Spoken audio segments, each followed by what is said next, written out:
I first heard about Alice Paul in the late 1960s when I became active in the second wave of feminism that swept the country. At the time, we were fighting for the passage of the Equal Rights Amendment and were sending several New Jersey Now members to testify in Washington. Of course, we were all young women, some of us with children, and we had very little money to spare. We had heard that the National Women's Party had a headquarters where Alice Paul and several suffragettes still lived. They were known to provide lodging for women who came to the Capitol to lobby. So several New Jersey women went to the headquarters of the National Women's Party when they got to Washington. It was late at night. They knocked on the door. No answer. They knocked again.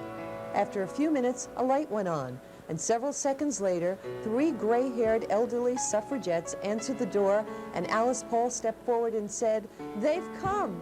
They've come! They've finally come!"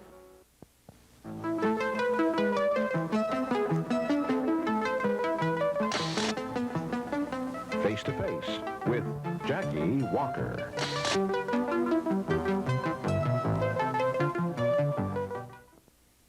Alice Paul is from the South Jersey area, and I've lived here most of my life.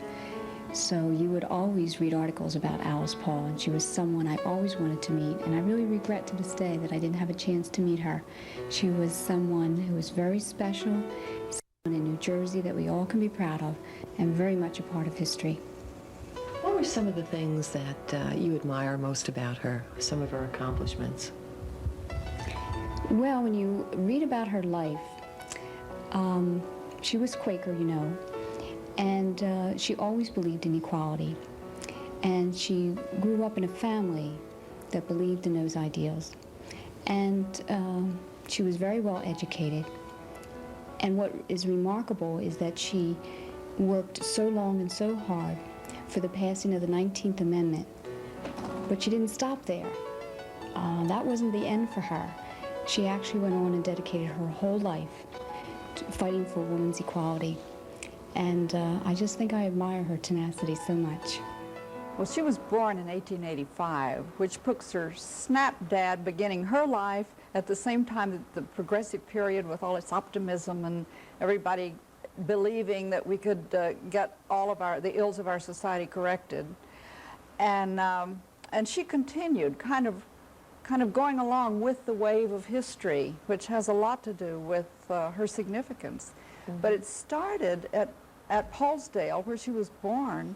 Where is Paulsdale? Paulsdale is on the edge of between Morristown and what was then the country. Large farm. Her father had put 3 farms together and had provided just an idyllic setting for his family. So she was a Quaker. Was she ever a Quaker? Oh, tell me. I don't think anybody else could have been any more Quaker. For 20 years of her life, she was in a totally, just about, I'd say 98% Hicksite Quaker environment, because she went from this Quaker school in Morristown after being born into a family that on both sides went clear back past the American Revolution and into England with their Quakerism. Both her father and her mother.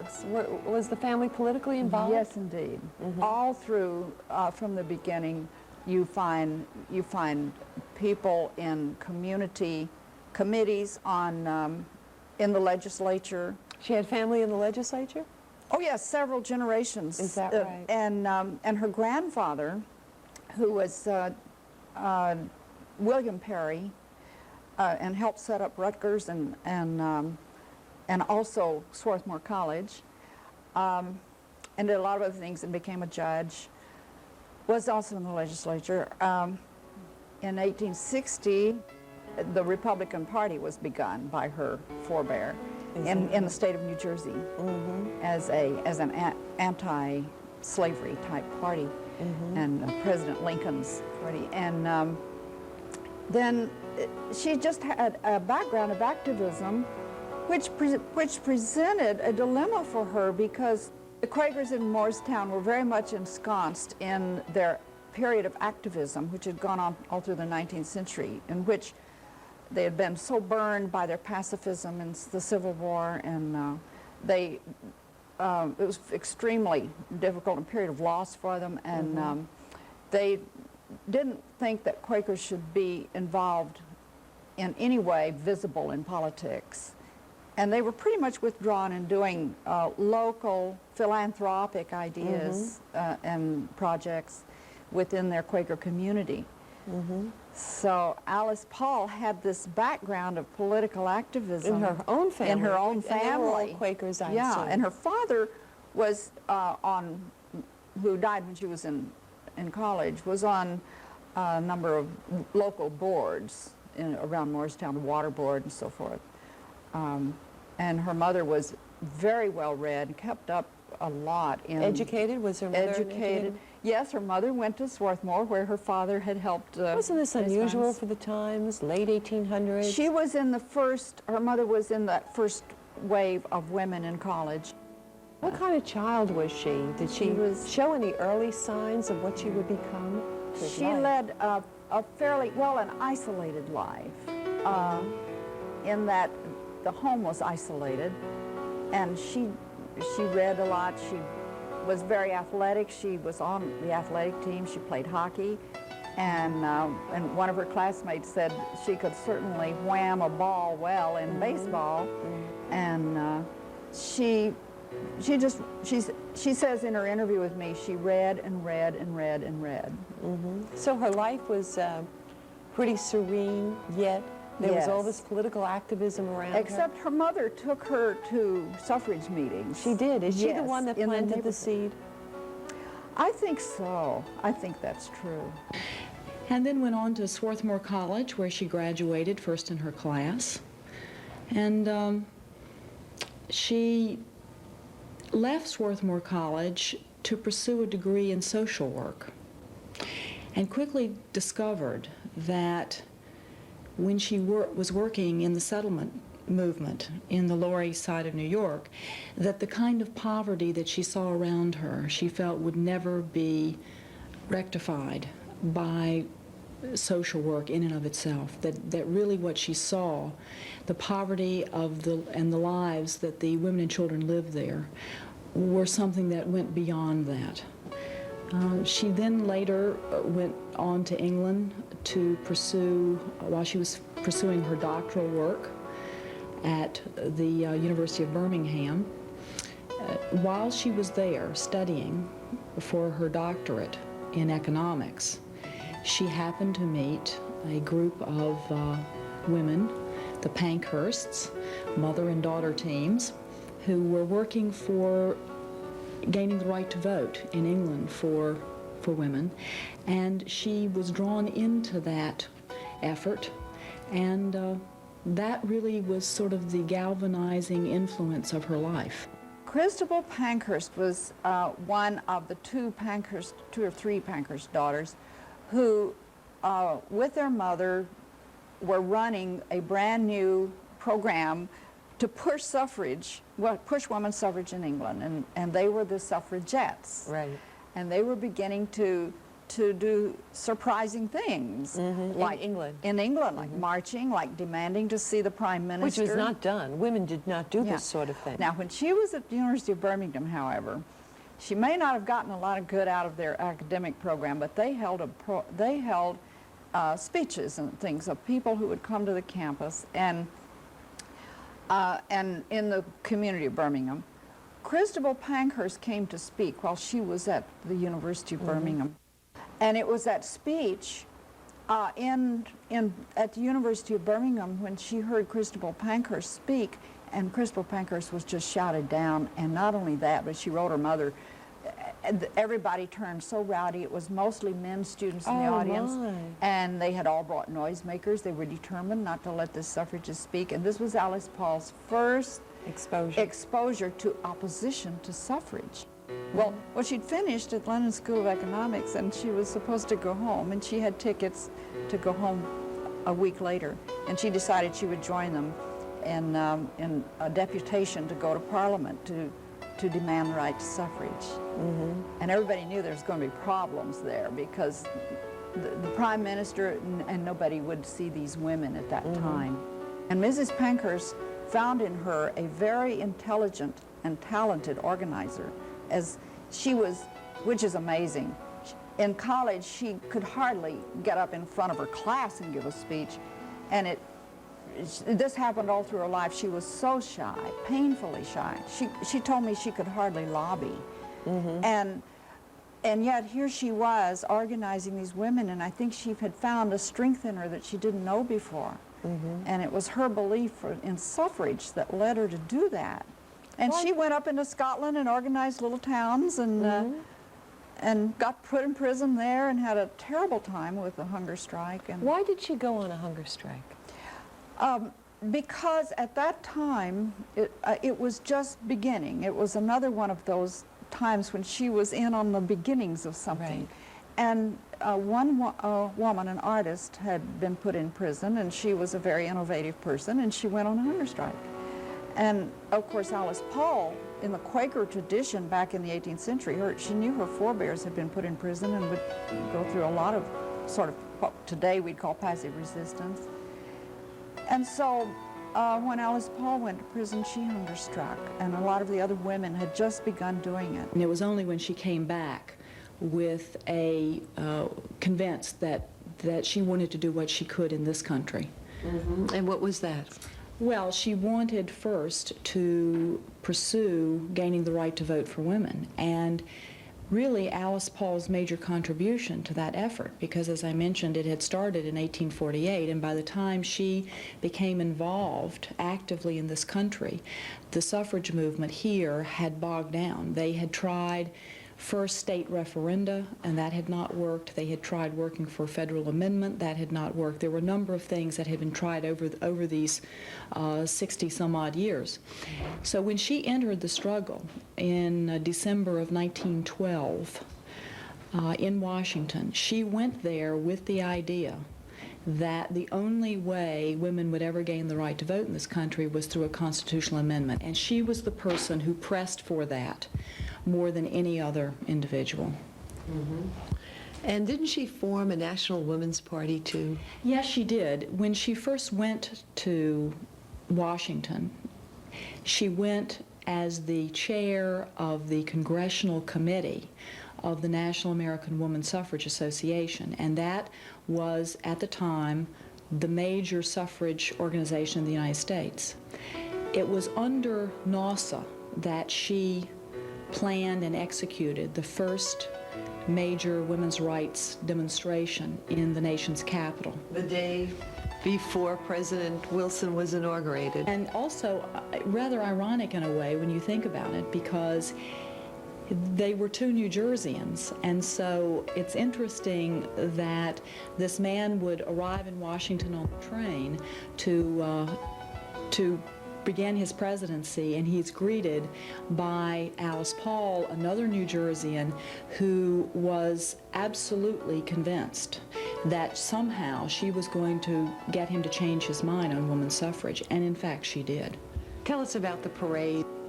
Well, you can see from the photograph that there was quite a crowd, and on March the 3rd, 1913, Alice and a friend, Lucy Burns, whom she met in England, an American woman, planned to have this parade. Well, this march, she wanted it on Pennsylvania Avenue, and the city of Washington tried to talk her out of that, but she wound up on Pennsylvania Avenue. Had this ever been done before? No, not that I can find. Where did she get this idea to march? England, because she helped organize a tremendous march in Edinburgh for Mrs. Pankhurst's forces, and it was fabulous. So she thought, well, the first thing we need to do is to show that suffrage amendment is alive is to have this big march in Washington, and here we have a president about to be inaugurated, so why not? The day before inauguration, there'll be a lot of people in town. Well, she had sections for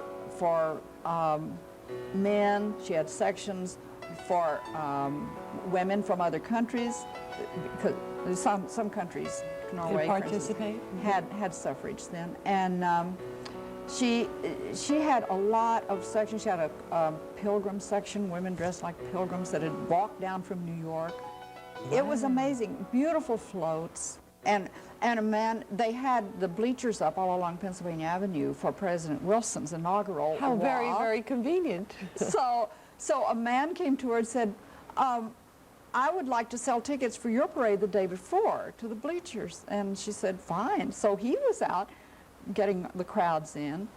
And so she tried to warn the police that there were going to be a lot of crowds there. And of course they didn't listen, because who would come to a women's parade? not only that, but they were concerned because President-elect Wilson was arriving by train that day. And they wanted to be at the station to control the crowds there. So they were focusing on him. So they were focusing on Union Station. And what could these women be doing anyway that needed any attention? So, so the parade started, and the crowds just flocked in, and the women had a lot of different things planned for this trip down Pennsylvania Avenue, and including pageants and everything. They couldn't even get to the place where the pageants were to be held. They couldn't get anywhere. The crowds pressed in on them. It really was an uncontrolled crowd situation. And there were no police because they were all at the station. President Wilson arrived at the station, and no one was there. There were not many people there. And the police report shows that they were frantic because they were expecting that to be where the crowd action was. And he was told by the people who greeted him that, well, all the crowds are over essentially at the women's parade. So that began essentially a 7-year battle of the wills between he and Alice Paul.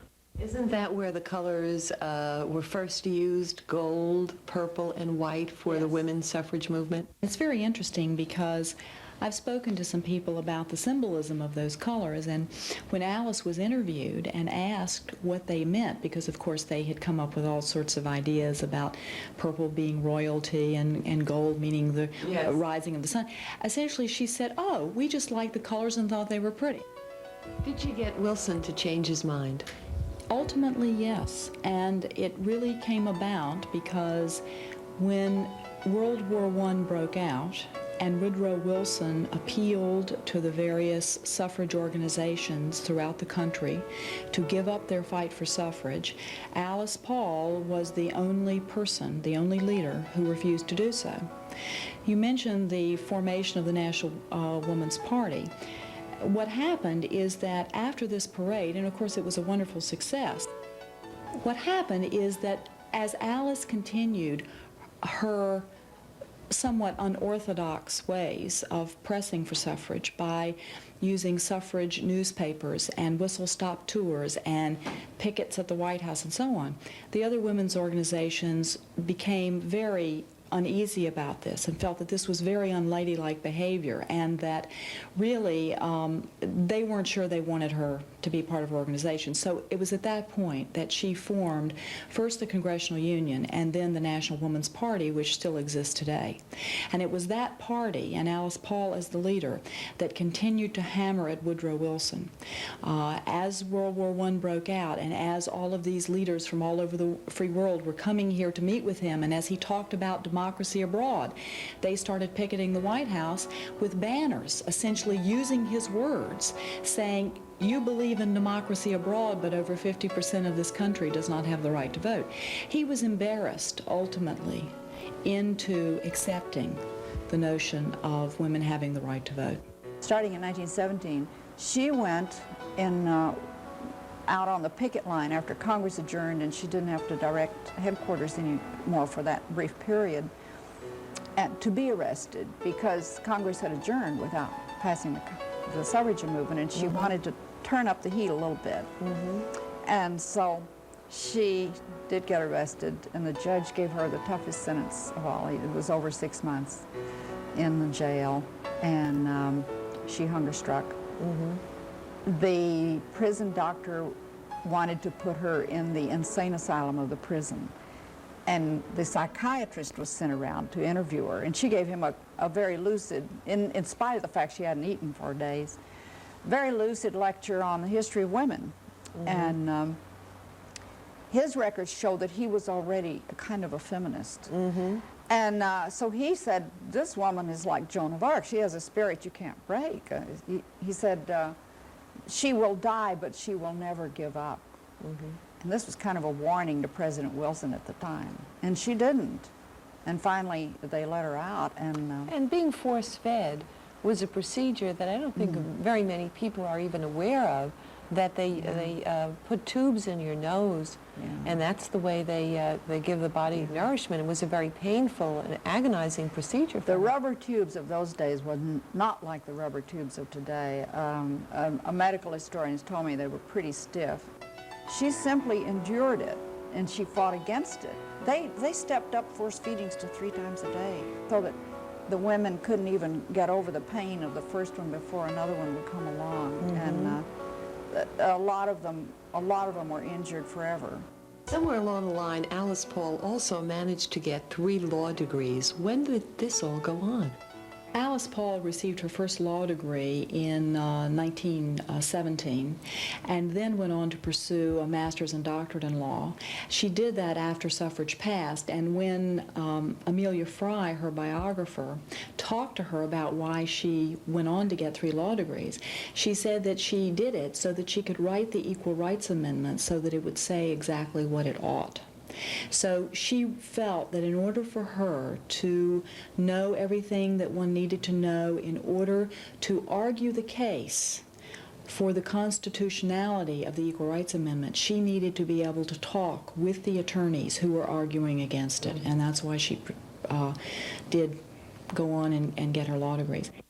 When suffrage passed in August, on August 26, 1920, everyone was celebrating, and of course Alice was celebrating. But Alice never looked back. She didn't spend very much time resting on her laurels. It was the very next year that the National Woman's Party began to look at the possibility of gaining full constitutional equality for women. And it was at that time that Alice began working on how the wording of the Equal Rights Amendment could be phrased. And in 1923, she went on to author the first Equal Rights Amendment, the original wording, and from 1923 until 1977, when it finally was passed by Congress, Alice Paul and the National Woman's Party had it re-entered in Congress every single year. And if it had not been for her and her persistence, we probably would not be where we are today in terms of some of the other rights that we have gained, even though the Equal Rights Amendment has not passed.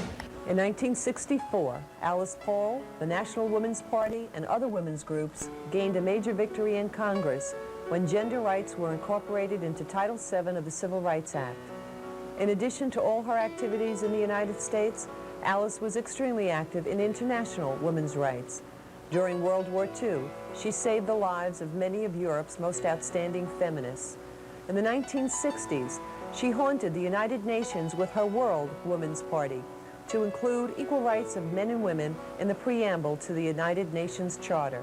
As a result, many new countries using this charter as a basis for their constitution have adopted equal rights for men and women. It is still not a part of the Constitution of the United States. When did she die, and under what circumstances? She died in July of 1977 at the age of 92, and she died very near here, as a matter of fact, at a Quaker nursing home. She died under somewhat unfortunate circumstances in that she had had a stroke. She was living in Connecticut at the time. This was in the mid-70s. And she had been in a nursing home in Ridgefield, Connecticut. A group of Quakers from here in this area learned of her situation and brought her down here so that she could live out her final years in the nursing home here. Mm-hmm. When she died, she was always a wealthy woman most of her life, and she lived in this beautiful house with the servants' quarters. Did she have a lot when she died? Not really, because what had happened, she never really had amassed. The money that she had come to her at the time of her father's death. He died when she was a freshman at Swarthmore College, and she really had lived essentially on investments and things of that sort. But at the time of her death, she was practically destitute because a relative who had been put in charge of her estate had not handled it properly. As a matter of fact, he was later removed by the courts as the administrator of her estate. But the result was that she was practically destitute when she died. And if it had not been for the goodwill of the Friends community and the National Women's Party members who sent money to buy her incidentals and you know, toiletries and things like that, there was very little money there. What's going to happen to this lovely old house now? Will it be a museum? No, actually, we had some other thoughts about that. A museum we thought would be just for people to come and look, and it would kind of be more of a passive environment. We decided maybe it should be an active environment. Alice Paul was active her whole life for women. So the thought was that why not make it a historic center and conference center, meeting place, a leadership training center for women and young girls. And that way it could be ongoing and active and maybe more appropriate for representing what Alice Paul was all about. How would Alice Paul feel about Paulsdale being preserved as a training center for women? Oh, she would see that as carrying on her fondest dream. She always trained women to become full political beings when they were working for her and usually staying at headquarters. And women got trained in every aspect. And I think she would love to see something like that carried on in the best of her tradition. Will her life's work go on? I think her life's work is going on, and this should accelerate it. I think I would want to think that she would be pleased about what we're doing, but in all honesty, I have to say that knowing Alice, she would probably say, why are you doing that? You should be out, you know, you should be protesting this, or you should be out on the streets doing this, that, or the other thing. I think that she would not be patient about the notion of preserving history in a way in her memory, but would really be most interested in what progress is being made to gain full constitutional equality for women. And I think she would be out there pressing for Congress to get on with the business of passing the ERA again. I think she would say, I like your idea of preserving Paulsdale as a leadership and training center for young girls and for women. That's what she would like, because that's what her life is all about. So I think she'd be very pleased with what we're trying to do. I think she would always see there's much more we can do and much more we should do. And she'd want to be a part of it, just like I guess I want to be a part of it right now. Will the Equal Rights Amendment pass? Eventually, as Alice Paul says, I don't see anything so complicated about it. It's bound to pass.